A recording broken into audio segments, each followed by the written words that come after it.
de Jesús. Y el pueblo dice: amén, aleluya. Denle un fuerte aplauso al Señor, por favor.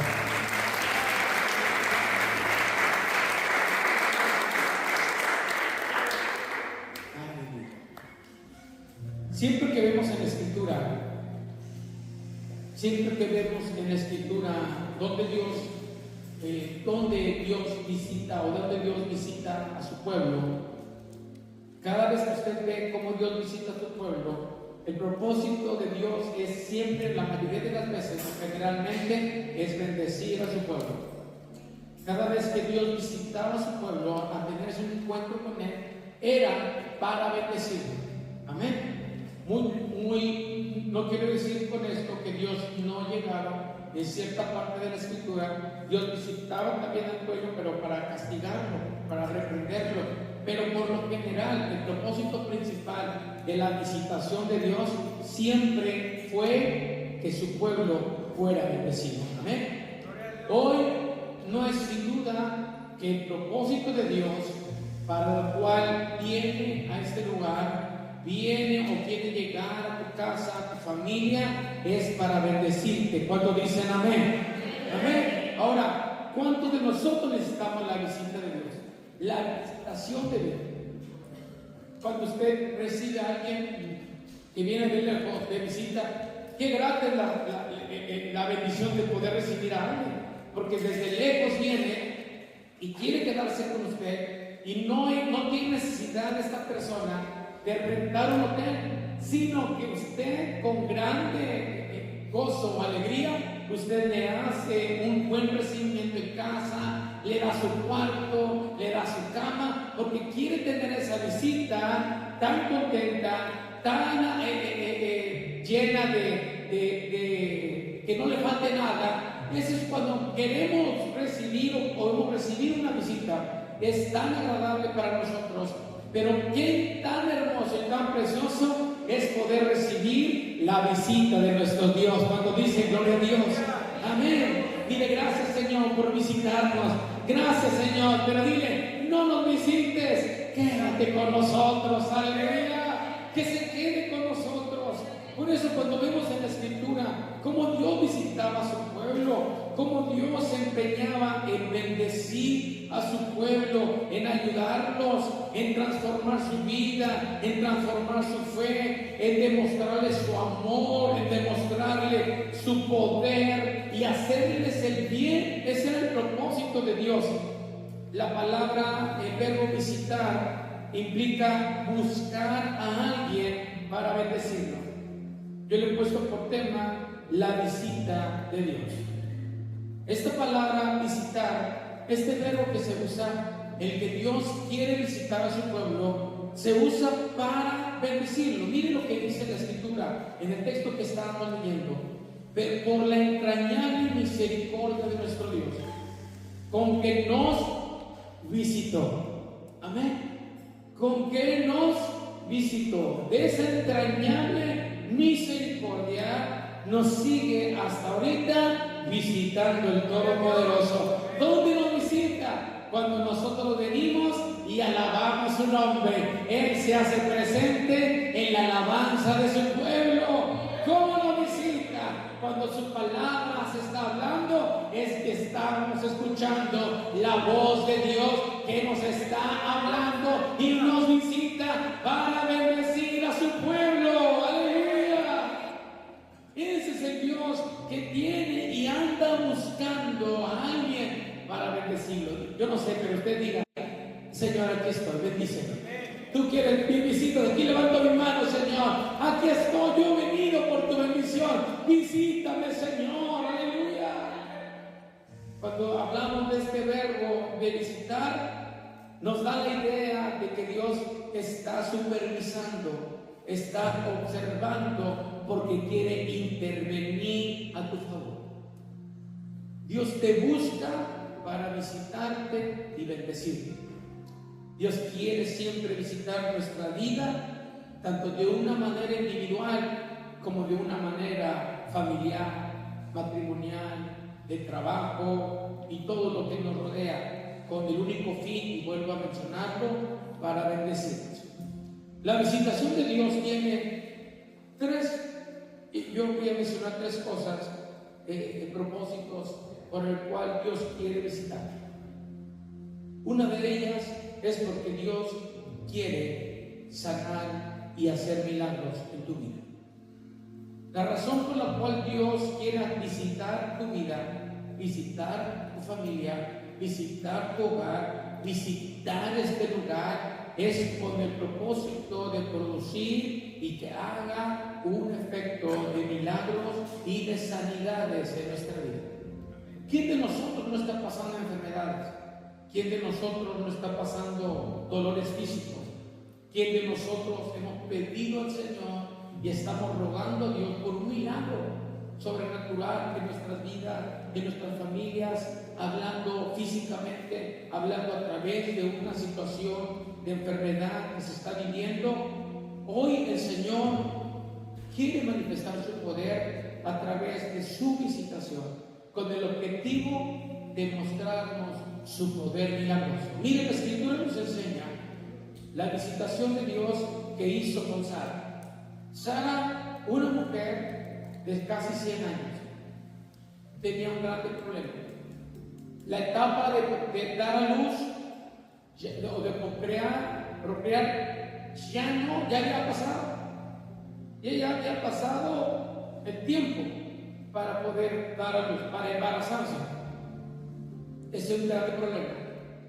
El segundo problema que tenía ella era que era estéril. En otras palabras, ella no podía embarazarse.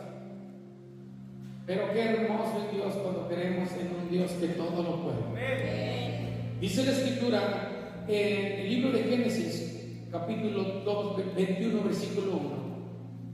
Visitó Jehová a Sara. Aleluya.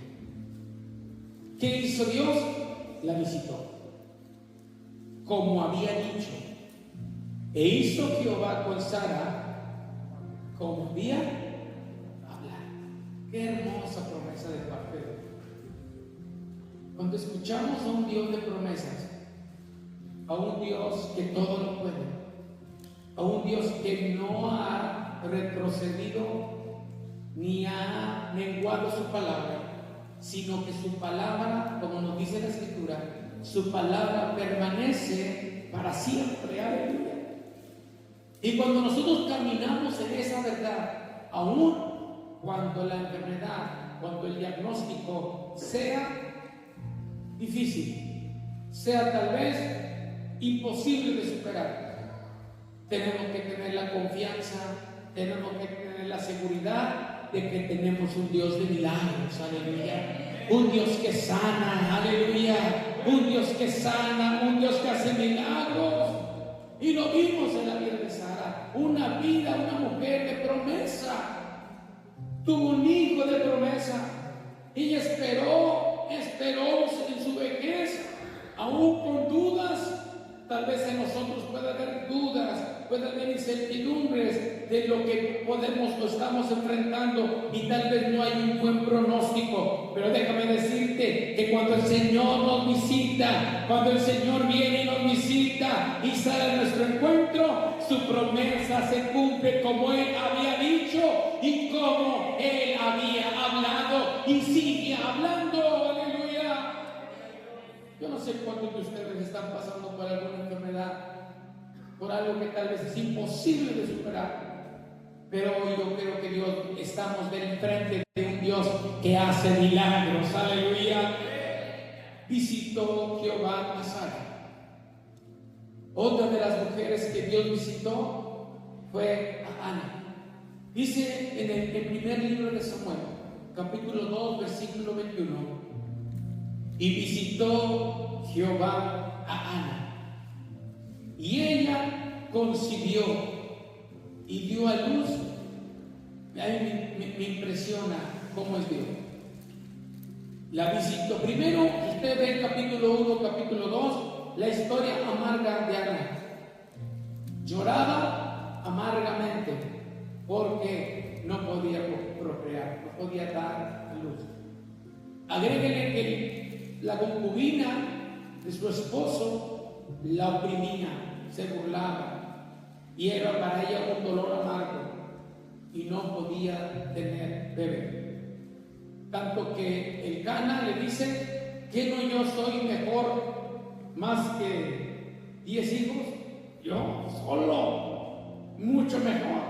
Pero ella estaba esperando con una confianza en que Dios le iba a dar un hijo. Y la Escritura nos enseña que al tiempo, cumpliéndose los tiempos, ella pudo dar y dio un hijo llamado Samuel. Pero no solamente Dios hizo ese milagro cuando la visitó, sino que la volvió a visitar Dios. Mire qué hermoso es el Señor. Nosotros a veces caminamos y llega un momento de necesidades, que estamos viviendo enfermedad, y pedimos a Dios, y Dios interviene y nos visita y hace algo milagroso en nosotros, y decimos: gracias, Señor. Pero a veces nos quedamos solamente con ese evento, y nos quedamos con ese momento, y venimos recordándolo cada año. Me acuerdo que hace un año, y pasa otro año, y me acuerdo que hace 2 años Dios hizo un milagro, y me acuerdo que hace 5 años Dios hizo un milagro en mi vida. Esto nos indica que Dios ya no nos ha visitado. ¿Hace cuánto que Dios no hace un milagro en tu vida? ¿Será que Dios cambió? ¿Será que Dios ya no sana? ¿Será que Dios ya no hace milagros? ¿Qué es lo que nos falta? ¿Qué es lo que nos falta en la vida de la iglesia, en tu vida, en tu familia? ¿Qué es lo que nos falta? La visitación de Dios. ¿Qué nos falta? La visitación de Dios. Dice la Escritura en este versículo que acabamos de leer, dice así: y visitó Jehová a Ana, y ella concibió y dio a luz, ¿cuántos hijos? 3 hijos y 2 hijas. ¿Cuántas veces la visitó Dios? 5 veces más. ¿Hace cuánto que no te visita Dios? ¿Hace cuánto que no hay un milagro en tu vida? ¿Hace cuánto que no has visto una manifestación de Dios en tu vida, en sanidad? ¿Hace cuánto? Necesitamos la visitación de Dios, como Ana. Ana volvió a concebir porque Jehová la visitó. Aleluya. Dios visita las vidas que tal vez son estériles. Tal vez dices: pastor, no he podido dar fruto en mi vida. Tal vez ya no tengo la aspiración de seguir adelante. Tal vez ya no me interesa el servir a Dios. Déjame decirte que aún en la esterilidad o en la sequedad, ahí es donde Dios puede hacer milagros potentosos. Aleluya. Como lo hizo con Sara, como lo hizo con Ana, que las visitó y cumplió su promesa en ellas, como Él lo había dicho. Si Dios es Dios de milagros y nuestro sanador, ¿podrá Dios hacer un milagro en nosotros? Amén. Yo no sé si pasas en enfermedad, pero hoy Dios quiere visitarte. Hoy Dios quiere hacerse presente en tu vida. Número 2, la visita que Dios nos trae sanidad, quiere traernos sanidad, quiere mostrarnos milagros, pero también la visita que Dios, cuando Él llega, Él trae a nosotros fortaleza. ¿Qué trae a nuestra vida? Fortaleza. Dile a tu hermano que tienes a un lado: te ve medio cansado, medio ojeroso, sin ilusiones. Te falta la fuerza de Dios. ¿Sí o no? ¿A cuánto necesitamos la fuerza de Dios? En el libro de Hechos, capítulo 2, versículo 2, quiero ir rápido, pues tiempo real. Dice: y hoy no hay juego de voleibol. Pastor, cámbialo para el miércoles. Dice la Escritura: y de repente vino del cielo un estruendo como de un viento recio que soplaba, el cual llenó toda la casa donde estaban sentados. Miren, vino ¿qué? Un viento recio.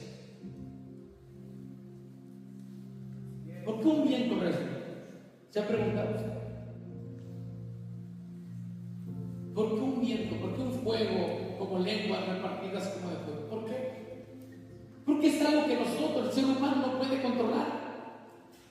El viento usted no lo puede controlar. Tal vez usted puede controlar su tiempo, pero el viento no lo puede controlar. Jesús le dijo a Nicodemo, porque le dijo: es necesario que nazcas de nuevo. Y Nicodemo no entendía lo que Jesús estaba hablando, porque hablaba de cosas espirituales. Y le dijo: así como el viento que tú no ves y no sabes para dónde va, de dónde sale ni para dónde va, así todo es aquel todo que es nacido del Espíritu. Es algo que no se controla. Cuando la visita, cuando Dios viene y nos visita, oye hermano, es indudable que el Espíritu Santo viene y empieza a tocar tu corazón, empieza a tocar tu vida de una manera sobrenatural, que tú no sabes qué es lo que está pasando, que tú no sabes qué es lo que está provocando, pero es el Espíritu Santo que viene como un viento que sopla y empieza a mover todo lo que está estorbando nosotros. Decía un eslogan, todavía está el eslogan del partido, no sé qué partido es, porque me está grabando, estamos en vivo. Se oyen vientos de cambio. Voltee a un lado, voltee por todos lados y dile a tu hermano que tienes a un lado: se escuchan vientos de cambio. Y no son cambios de partido, se escuchan vientos de cambio. ¿Cuántos creen que viene algo fuerte, algo poderoso en este lugar? Si usted lo cree, diga sí, amén. Yo lo creo. Viento recio, un viento que sople y que llene la casa y que mueva tu Espíritu Santo en nuestras vidas y sople por todos lados y seamos llevados por tu Espíritu Santo a otros niveles. El Espíritu, el viento recio, cuando Dios visita, oh, aleluya, trae un soplo de vida, trae soplo de vida, aliento de vida, viento que recio que sopla y que llena tu casa, que llena tu vida de su Espíritu Santo. Dice en Hechos capítulo 3, versículo 19: así que arrepentíos y convertíos, para que sean borrados vuestros pecados, para que venga de la presencia del Señor tiempos. ¿Cuántas veces, o más bien, aquel que está cansado, aquel que está sin fuerza, necesita tomar un tiempo de refrigerio? Nuestra vida está muy ocupada todos los días, continuamente. No terminamos de hacer una labor cuando empezamos otra y no tenemos tiempo toda la semana, porque estamos muy ocupados, estamos súper cargados. Y cuando decimos: hermano, venga a la iglesia, el día más cansado es el miércoles. Y dice: ay, día de culto, ay, como quisiera quedarme. Ay, vengo cansado, todo el día trabajando, y luego llegar a la iglesia, y luego el pastor me tarda 2 horas. No, y luego si me siento en la silla plegable, esas duras, no, dice el pastor: es que si me siento en la colchonada me voy a dormir. Y digo: ay, sí, no. Cuando usted no se quiere dormir, se pasa hasta las sillas. Y queremos y estamos tan ocupados, y llega a nuestra vida un cansancio. ¿Cuántos están cansados? Nada más la doctora Yesenia y yo. No estoy brindando, Levantando la mano. ¿Cuántos están cansados? Los cansados necesitan las fuerzas de Dios. ¿Necesitamos qué? La fuerza de Dios. Necesitamos ese tiempo de refrigerio. El tiempo de refrigerio no es otra cosa más que nuevas fuerzas. ¿Necesitamos qué? Nuevas fuerzas. Porque las viejas fuerzas ya se acabaron. Digamos como el salmista decía, el Salmo capítulo 92, versículo 10, el salmista estaba tan cansado que el único donde podía recibir la fuerza era de parte de Dios. El salmista puede decir, pero tú aumentarás mis fuerzas. Cuando estaba diciendo aumentarás, es que ya no tenía la fuerza. La fuerza se estaba terminando. Se le estaba acabando las fuerzas, ya no podía seguir adelante, pero él se aferró al Dios Todopoderoso, al que podía darle las fuerzas, y dijo, pero tú aumentarás mis fuerzas como las del búfalo. Aleluya. Tú aumentarás mis fuerzas como las del búfalo. Levante su mano todo aquel que esté cansado, dice pastor, y batallado, estoy luchando con mi vida, estoy batallando. Hoy puede levantar su voz y decir, Señor, pero tú, dígalo conmigo, pero tú, dígalo conmigo, pero tú aumentarás mis fuerzas como las del búfalo. Una vez más dilo, pero tú aumentarás mis fuerzas como las del búfalo. Necesitamos que el Señor aumente nuestras fuerzas. Luchamos día con día. El enemigo no se cansa en atacarte. No se va a cansar en tratar de distraerte, de confundirte, de engañarte, de tratar de ponerte un pie para que fracases, de luchar contra dos pensamientos, de luchar con lo que el enemigo puede ofrecer. Pero podemos decir, Señor, se me están acabando las fuerzas. Pero el Señor te dice esta tarde, esta noche, yo te las voy a aumentar como las del búfalo. Cuando Dios visita a su pueblo, es para fortalecer. ¿Es para qué? Fortalecer.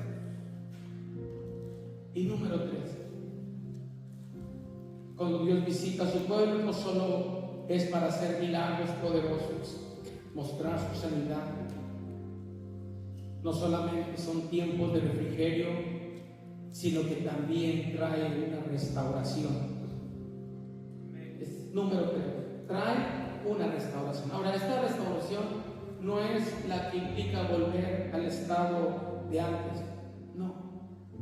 Cuando hablo de restauración, estoy hablando del sentido de restitución. Cuando estoy hablando de restaurar, estoy hablando de la restitución. Diga conmigo, restitución. Vaya conmigo, por favor, al profeta Joel, capítulo 1, versículo 4.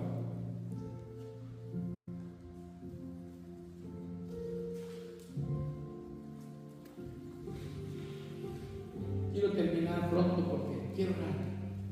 ¿Cuánto necesitamos? Dice la escritura, lo que quedó de la oruga comió el saltón, y lo que quedó del saltón comió el revoltón, y la langosta comió lo que del revoltón había quedado. Esto no es un grupo de mujeres chismosas, no va a pensar. Andan haciendo revolución, revoloteando, no.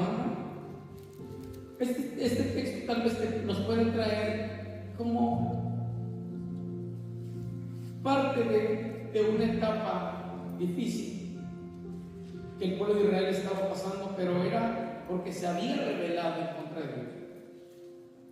Lo que ellos estaban viviendo era la consecuencia de su alejamiento, era la consecuencia de su incredulidad.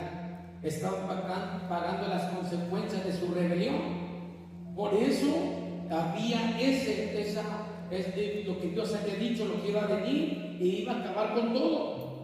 Pero aún así, en la condición en que estaba el pueblo de Israel, Dios los visitó y se acordó una vez más de su pueblo. Muchas de las veces nosotros nos podemos equivocar, podemos cometer errores y pensamos que esos errores, esas equivocaciones, ya Dios nos desechó, ya perdimos, pero no es así. Dios en su infinita misericordia, los errores que cometemos los encausa para nuestro bien. ¿Cómo? Dios es así, el Dios soberano. Todo lo encamina para bien, todo. Cuando nosotros estamos hablando como Dios, en la consecuencia que el pueblo estaba viviendo, Dios se acordó y visitó a su pueblo. En nuestro caminar cristiano, a veces las pruebas que Dios nos pone no las pasamos, salimos reprobados porque la prueba no la pudimos pasar y tal vez no respondemos bien a lo que el Señor quiere de nosotros y nos quejamos y murmuramos, y el Señor entonces dice: tengo que darte un pequeño ajuste, a disciplinarte un poco y entiendas cuál es lo que yo quiero hacer. Pero Él no se olvida de nosotros. Él, en nuestra rebelión, Él se acuerda de nosotros, se acuerda que somos polvo, se acuerda que somos carne, pero también se acuerda que Él puede visitarnos y traer sanidad, y traer fuerzas, y traer restitución. Aleluya. Y si vamos más adelante en el capítulo 2 del mismo libro de Joel, versículo 25: y os restituiré los años, no los días, no las semanas, no los meses, sino los años que comió la oruga, el saltón, el revoltón y la langosta, mi gran ejército que envié contra vosotros. ¿Quién lo había enviado? Dios. Pero Él le dijo: así como comió todo, yo voy a restituir los años, yo voy a traer restitución. Aleluya. Algunas veces nosotros hemos mencionado y hemos dicho: se me han pasado los años. Hace poco estábamos platicando mi esposa y yo, y decíamos: ¿cómo ha pasado el tiempo? El día de ayer estaba en una revelación, y decía mi esposa: mi sobrino, me acuerdo cuando nació. ¿Cómo ha pasado el tiempo? ¿Cómo ha empezado cada etapa? Usted puede ver ahora esos niños pequeños, al rato van a estar grandes, y se fue el tiempo muy rápido. A veces nosotros, muchas veces hemos tomado malas decisiones en nuestra vida, y esas malas decisiones nos han traído consecuencias, y hemos dicho muchas veces: he perdido el tiempo, no veo por dónde voy, no veo claro, no sé cuál es mi propósito, no sé cuál es lo que estoy haciendo con mi vida. ¿Qué estoy haciendo con mi vida? Han pasado años y sigo en el mismo lugar. Han pasado años y no sé qué hacer. Han pasado los años y no sé qué es lo que quiero para mi vida. Y tal vez hemos llegado a la conclusión que hemos perdido el tiempo. Hemos perdido años que pudiésemos haber invertido. Y hemos dicho: ¿qué he hecho con el tiempo? Se me ha perdido el tiempo. Se me ha pasado la vida en tomar malas decisiones. Pero cuando Dios nos visita, Él va a traer la restitución a nuestras vidas de lo que se comió todo: la oruga, el saltón, el revoltón y el langosta. lo que se comieron nuestras malas decisiones, lo que se comió el tiempo perdido.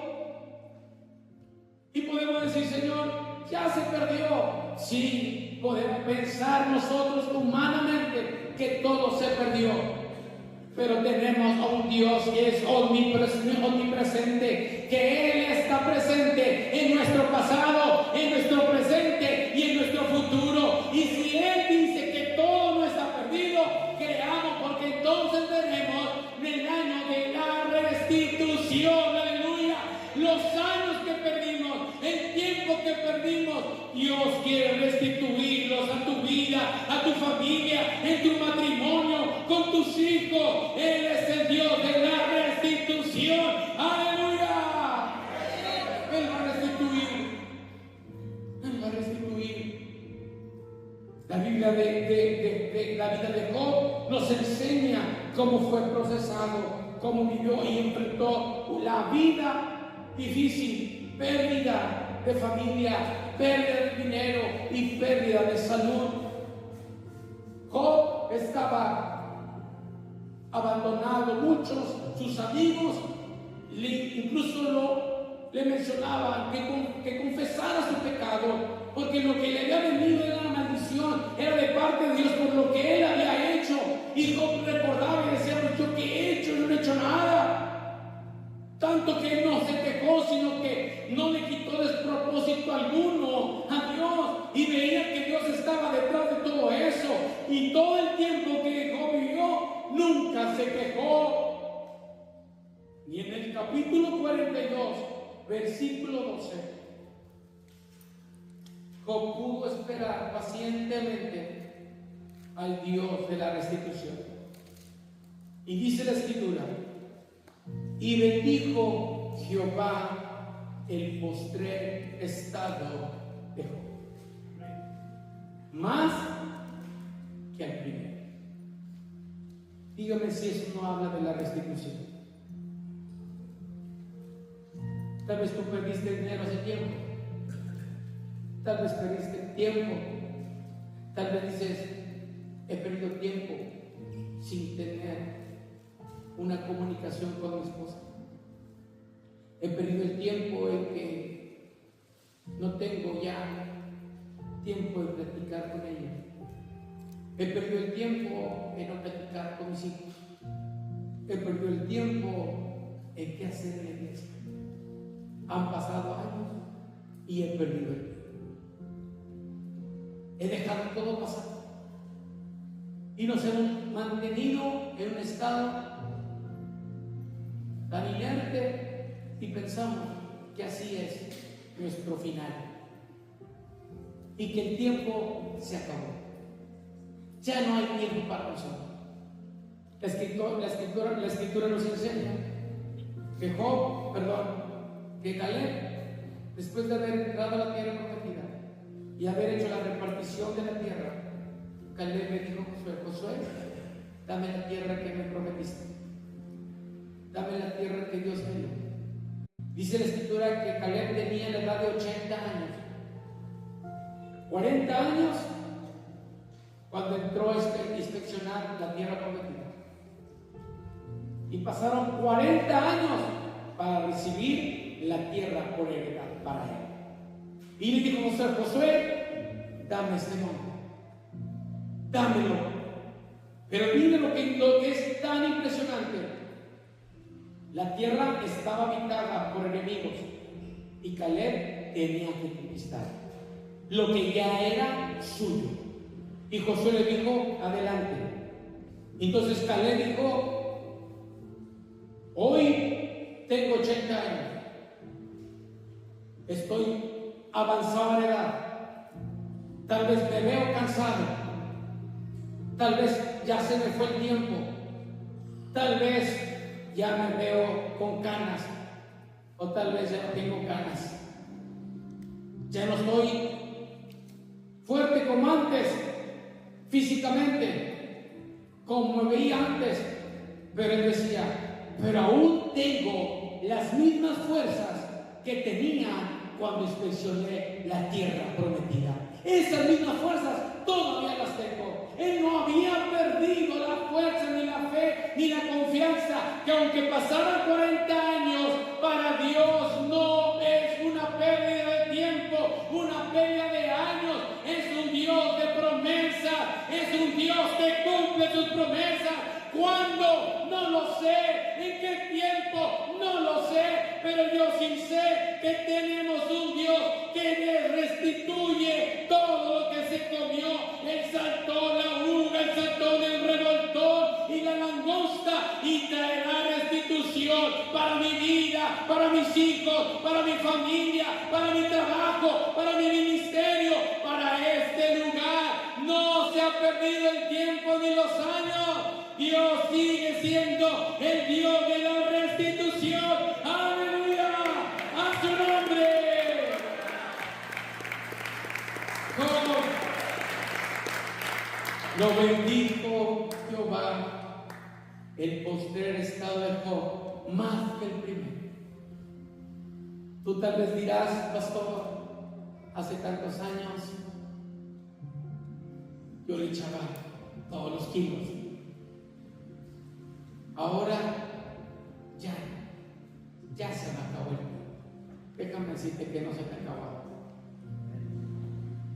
Dios te vuelve a dar las fuerzas como las del búfalo. Y va a restituir lo que tal vez en nuestras malas decisiones, en nuestras negligencias perdimos. Sí, pero a mí la Escritura me enseña que Dios bendijo el postrer estado de Job más que el primero. ¿Qué nos dice eso? Si tú fuiste bendecido hace 10 años, hace 5 años, hace 3 años, déjame decirte que la promesa sigue vigente para ti, que Dios bendecirá tu vida, tu postrer estado será más grande que el primero. ¡Aleluya! Tú tienes que creer que los años mejores están por venir. ¿Cómo creen eso? ¿Cuándo creen en Dios de la provisión? En los mejores años están por venir. Levántate esta tarde, ponte de pie y los mejores años están por venir. Los mejores tiempos están por venir. No ha terminado Dios la obra que empezó en tu vida. Pero eso lo ocasiona cuando Dios te visita. Yo quiero invitar a todo aquel que está enfermo. ¿Quién está enfermo? O que quiere un milagro de parte de Dios. Yo lo voy a invitar a que pase.